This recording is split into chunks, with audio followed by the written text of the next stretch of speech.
Smaidu zem. Jā. Lieliski.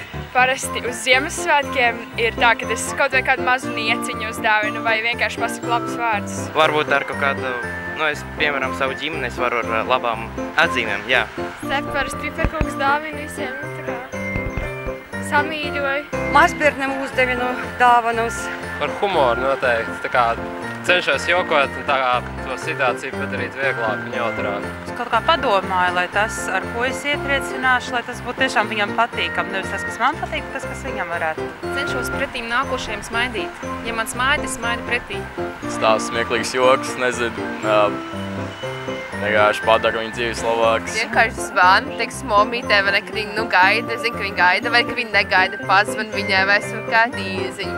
Kaut kā tā vairāk nevis materiāli ar tām lietām, bet ar tādām emocionālām un tādām, par ko ikdienā diezgan daudz aizmirst. You can get very far just with being nice and open. And Sense of humor is very important. Es dāvinu dāvanas noteikti un smaidu. Vienkārši esmu laba pret citiem cilvēkiem, es nezinu.